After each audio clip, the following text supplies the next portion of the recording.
अभी मैं आपको रैम के बारे में बताने जा रहा हूँ। लेकिन बताने के पहले एक छोटा सा निवेदन है कि पहले आप इस चैनल को सब्सक्राइब कर दीजिए और एक दो साथियों को शेयर भी कर दीजिए। आपने अब तक सब्सक्राइब कर दिया होगा तो अब आगे सुनिए।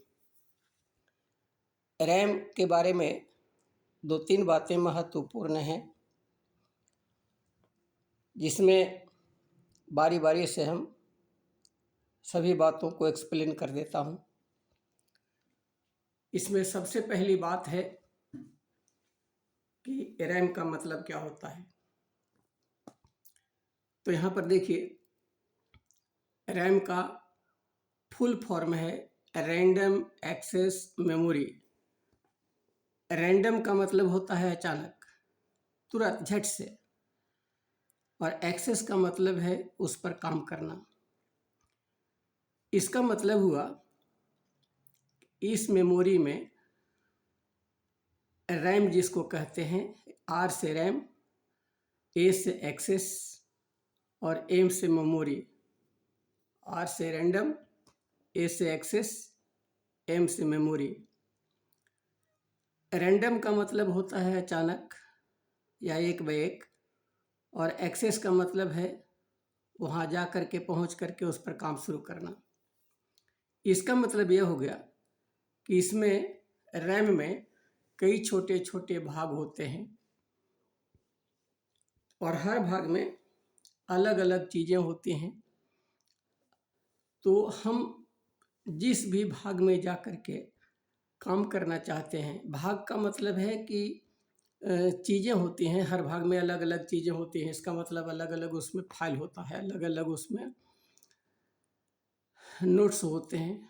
तो जिस फाइल में जा कर के, जिस भाग में जा कर के हम काम करना चाहेंगे, उस भाग को क्लिक कर देंगे और अचानक वो एक्टिव हो जाएगा वो भाग। उसको लोकेशन कहते हैं। तो हम अगर शुद्ध भाषा में, कंप्यूटर की भाषा में बोलें तो लोकेशन बहुत सारे होते हैं रैम में, और हर लोकेशन में अलग अलग फाइल होते हैं।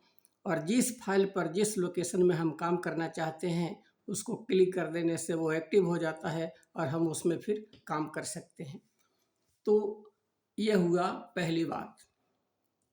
दूसरी बात है कि यह मॉस टेक्नोलॉजी से निर्मित एक चिप्स के रूप में होता है। इसका मतलब हो गया एम से मेटल, ओ से ऑक्साइड, एस से सेमीकंडक्टर। मतलब मेटल ऑक्साइड सेमीकंडक्टर टेक्नोलॉजी से बना हुआ यह एक चिप्स होता है। चिप्स का मतलब है माइक्रो प्रोसेसर। बोलचाल की भाषा में इसे आईसी कहते हैं। लोग चिप्स के नाम से भी इसे जानते हैं, लेकिन इसका सही नाम है माइक्रो प्रोसेसर। तो यह मेटल ऑक्साइड सेमीकंडक्टर तकनीक से बना हुआ है, यह माइक्रो प्रोसेसर होता है।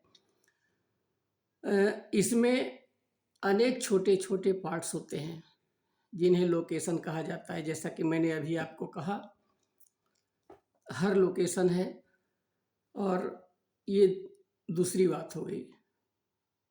पहला बात तो था कि जिस भी ये लोकेशन में हम चाहें वहाँ अचानक जा सकते हैं और उस पर काम शुरू कर सकते हैं। दूसरा बात हो गया कि यह मेटल ऑक्साइड सेमीकंडक्टर तकनीक से बना हुआ है। अब आइए तीसरी बात है। तो आपने देखा होगा कि आपको रहने के लिए एक अलग घर होता है और काम करने के लिए अलग जगह होता है, जिसे हम खेल का मैदान या प्लेग्राउंड कह सकते हैं। तो घर में रहते हैं और प्लेग्राउंड में जाके खेलते हैं। या खलिहान को ले लीजिए। किसान जब खलिहान में काम करता है तो दिन भर खलिहान में रहता है, और जब काम खत्म हो जाता है तो वहाँ से बंद करके काम को घर में वापस आ जाता है। मतलब दो हो गया, एक रहने के लिए, एक काम करने के लिए। तो यहाँ भी वही बात है। इसमें भी मतलब रैम में भी दो चीज़ें होती हैं। हम जिसे रैम नाम से जान रहे हैं, यह खलिहान हो गया, प्लेग्राउंड है जहाँ हम काम करते हैं।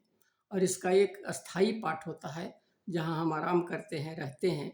उसे रोम नाम से जाना जाता है। रोम के बारे में मैंने इसके जस्ट पहले वाले वीडियो में बताया था मैंने। तो कहना है, ये तीसरा बात ये बताना है कि ये एक तरह से कार्य क्षेत्र या वर्किंग साइट है। वर्किंग साइट माने काम करने का स्थान है जहाँ पर हम लोग काम करते हैं। तो यहाँ पर काम करने की बात आ गई रैम में, तो भाई अब सवाल खड़ा होता है कि इसमें काम कौन कौन सा होता है।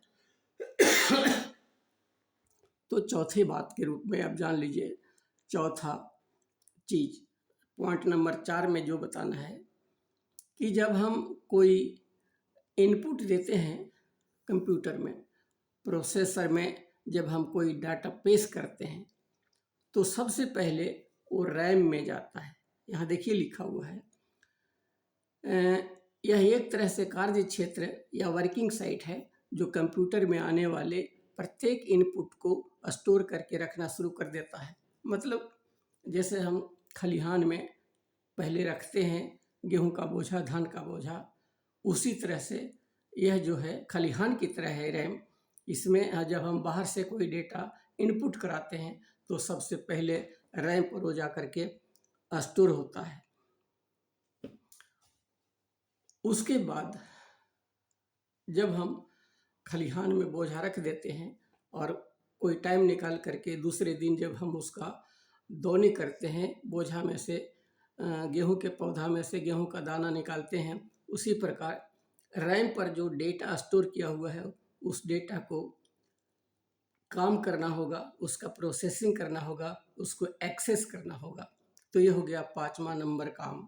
तो पॉइंट नंबर 5 हो गया कि जिस प्रकार कार्य क्षेत्र में दिन के 8 घंटे कार्य होते हैं, उस कार्य समाप्त होने पर सारे वर्कर एवं मिस्त्री अपने अपने घर चले जाते हैं, उसी प्रकार टेम्पररी मेमोरी का जो लोकेशन होता है, मतलब रैम की बात हो रही है, उसमें डेटा को रीड और राइट तभी तक किया जा सकता है। मतलब ये पॉइंट नंबर 5 कह रहा है कि हम रैम में जो पहले से स्टोर करके रखे हुए हैं डेटा, उसको हम एक्सेस कर सकते हैं, उस पर काम कर सकते हैं, कुछ लिख सकते हैं, पैराग्राफ लिख सकते हैं, लेटर लिख सकते हैं, सेंटेंस लिख सकते हैं, नोट्स लिख सकते हैं, उसका एडिटिंग कर सकते हैं, उसको डिलीट कर सकते हैं, उसमें करेक्शन कर सकते हैं। ये सब सारा काम जो है उसको एक वर्ड में एक्सेस बोलते हैं।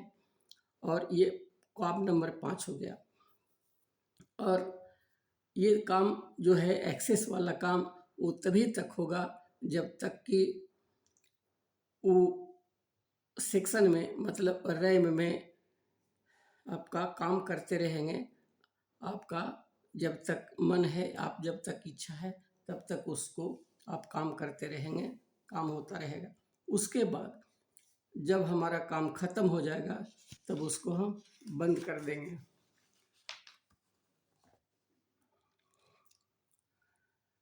इस एक्सेसिंग का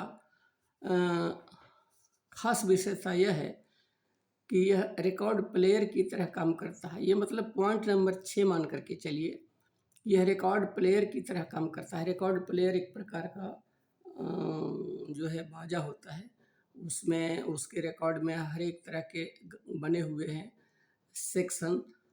हम सुई को उठाकर जिस रिकॉर्ड पर, जिस गाना पर रख देंगे वो गाना बजने लगता है। तो उसी तरह से इसमें भी है, मतलब जिस लोकेशन में हम सिलेक्ट कर लेंगे, जिस लोकेशन को क्लिक कर देंगे, उस लोकेशन का डाटा सामने आ जाता है और उस पर एक्सेस करना हम शुरू कर देते हैं। ये पॉइंट नंबर 5 की बात हो गई। तो जब सारा काम खत्म हो जाएगा, एडिट करने का, डिलीट करने का, करेक्शन करने का, लिखने का, सब काम खत्म हो जाता है, तब हम उसे सेव करते हैं।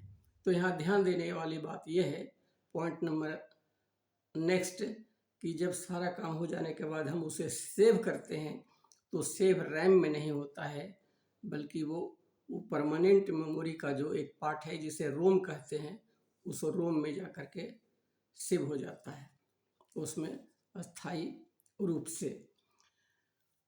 यह तो काम करने के लिए था, प्लेग्राउंड की तरह था, कार्यस्थल था, काम हो गया, तो उस डेटा को सेव करते हैं, परमानेंट मेमोरी में जाकर के सेव हो जाता है। इस तरह से आपने देखा कि इस तरह से जो काम होता है, इस विधि से जो काम होता है कि हम जिस लोकेशन में चाहें वहाँ जा कर के काम कर लें, तो इस विधि से जो काम होता है उसको हम रैंडम एक्सेस मेमोरी कहा जाता है। तो उम्मीद है आप समझ गए होंगे, और अगर समझ गए हैं तो चैनल को सब्सक्राइब करना और वीडियो को शेयर करना, अपने दोस्तों को शेयर करना ना भूलें। बेल आइकन को ज़रूर प्रेस कर दें ताकि हम जो आगे कुछ बताते हैं वो सबसे पहले आपके पास पहुँचे। आपने वीडियो को शुरू से अंतिम तक देखा, इसके लिए थैंक्स। God bless you. परमेश्वर आपके आगे बढ़ने का रास्ता प्रशस्त करें।